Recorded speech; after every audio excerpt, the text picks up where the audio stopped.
Everything you know about studying is a beautifully packaged lie designed to keep you weak. You aren't stupid. You are committing intellectual suicide. I am exposing the ruthless blueprint of academic apex predators. But if you miss the terrifying final protocol, this entire system crumbles into dust. We have been victims of a generational scam, a beautifully packaged lie that has systematically brainwashed us from the innocence of elementary school all the way to the suffocating pressure of college lecture halls.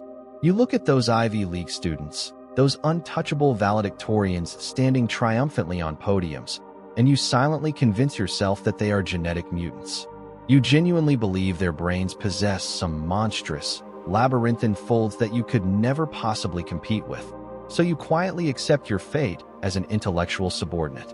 I need you to stop playing the victim right now. The brutal, unspoken truth of the academic world is that they are not innate geniuses, and their IQs are barely a fraction higher than yours.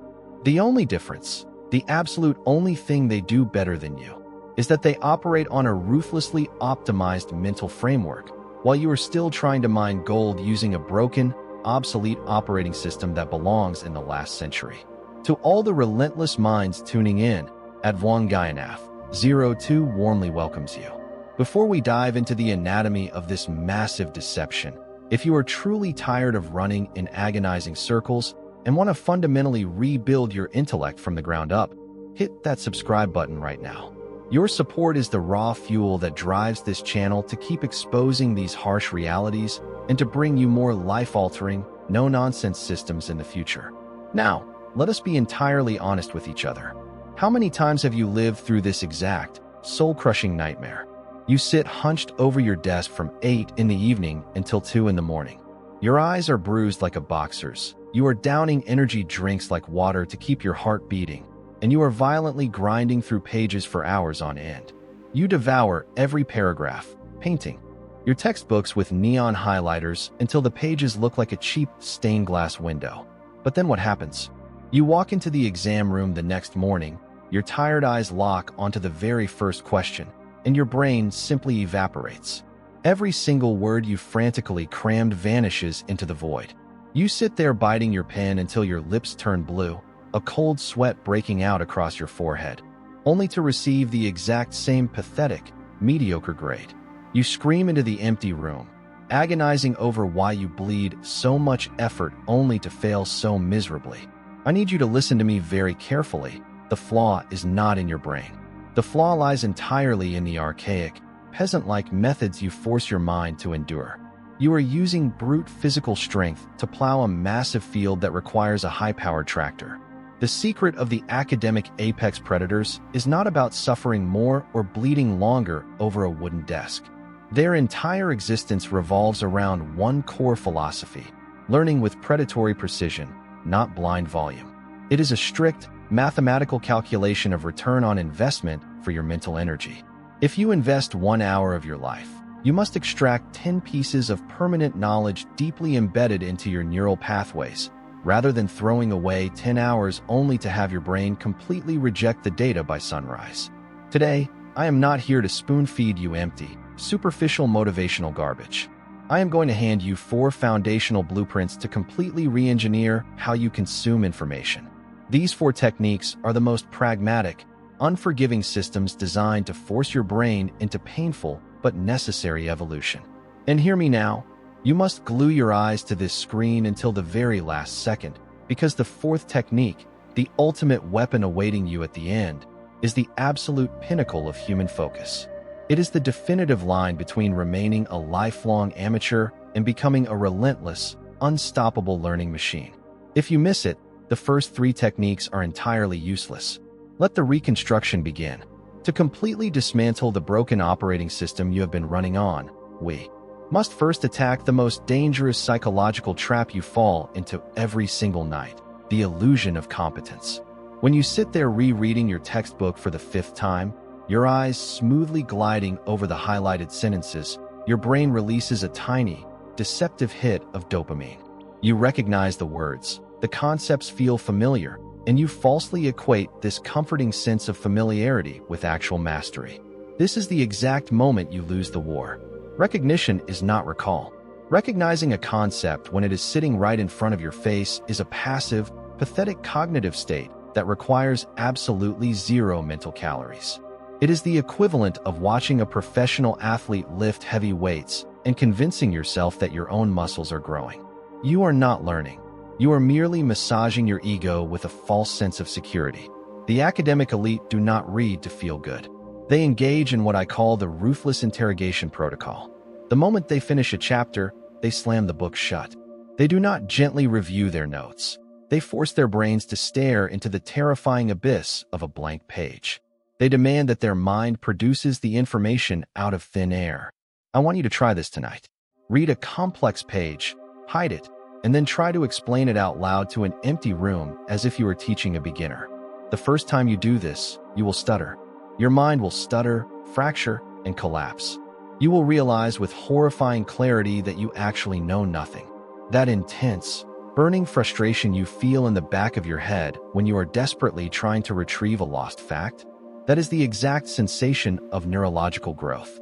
That pain is the myelin sheath wrapping around your neurons, permanently cementing the data into your biological hard drive. You have been running away from this friction your entire life, seeking the comfort of passive reading. From this moment forward, you must crave the friction.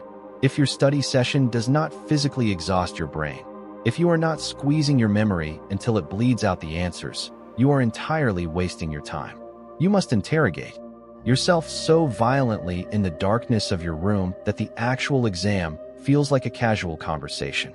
Once you have painfully extracted that raw knowledge from the depths of your mind using sheer cognitive force, the next brutal reality you must face is that your biological hard drive is actively plotting to destroy it. Evolution did not design your brain to remember the intricacies of organic chemistry or advanced macroeconomic theory. Your brain is a supreme survival machine, and it views complex academic data as useless, energy-draining clutter. The moment you step away from your desk, a merciless biological mechanism called the forgetting curve begins to violently scrub that information from your synapses. By tomorrow morning, 60% of what you bled for tonight will be completely erased. The amateur student accepts this tragic decay, choosing to cram all over again the night before the test. The apex learner, however, anticipates this biological sabotage and intercepts it through a system of architectural neural layering. This is the cold, calculated science of spaced repetition, but weaponized. You do not review your materials every single day, because that is a massive waste of your finite energy. Instead, you deliberately let yourself forget. You allow the memory to decay to the absolute brink of destruction, right to the terrifying edge where it is almost gone, and in that precise, critical millisecond, you forcefully drag it back to the surface. You review the material 1 day later, then 3 days later, then a week later, then a month later. Every single time you rescue that memory from the brink of death, you force your brain to reconstruct the neural pathway thicker, stronger, and more indestructible than before. You are not just memorizing. You are engineering titanium scaffolding inside your skull. You are manipulating your own biology, tricking your brain into believing that this information is absolutely vital for your physical survival. While your peers are desperately trying to hold water in a leaky bucket, pouring hours of redundant effort into a vessel that is constantly draining, you are systematically repairing the leaks. You must map out your review sessions with the precision of a military general, striking your memory banks at the exact moment of maximum vulnerability, forging an intellectual fortress that time and stress cannot tear down. But locking isolated facts into your memory banks is practically useless if you completely freeze the moment those concepts are thrown at you in unpredictable, chaotic ways. The modern education system has conditioned you to think in neat, sterile silos. You study Chapter 1. You take a quiz on Chapter 1. You study Chapter 2. You take a quiz on Chapter 2. It is comfortable, predictable, and incredibly dangerous. Because when you finally sit down for the ultimate test, or when you are thrust into the unforgiving reality of the real world, problems do not arrive with polite little labels telling you which formula to use. The exam will take a concept from Chapter 1, violently fuse it with a theory from Chapter 7, and disguise it in a scenario you have never seen before. If you have only trained in sterile silos, your brain will violently short-circuit. You will stare at the paper, knowing you memorized the pieces, but entirely paralyzed because you do not know how to assemble the weapon. To conquer this, you must engage in contextual combat training. You must completely abandon the cowardly habit of studying one topic in a straight, predictable line. You must deliberately inject chaos into your study sessions. The moment you grasp the fundamentals of a subject, you must forcefully interleave your practice. Mix your math problems with your physics equations. Jumble the flashcards from different historical eras. Force your brain to rapidly switch gears, demanding that it not only retrieves the information but critically evaluates exactly why and when it applies to a specific problem. It is going to feel incredibly messy. You will fail more often during these practice sessions, and your ego will take a massive hit. But in this engineered chaos, you are developing something far more lethal than mere memory. You are developing terrifyingly sharp analytical agility. You are training your brain to see the invisible threads connecting entirely different concepts. You are transforming from a mindless regurgitator of facts into an agile, intellectual predator who can look at an unrecognizable problem, instantly strip away the noise, and deploy the exact sequence of knowledge required to annihilate it.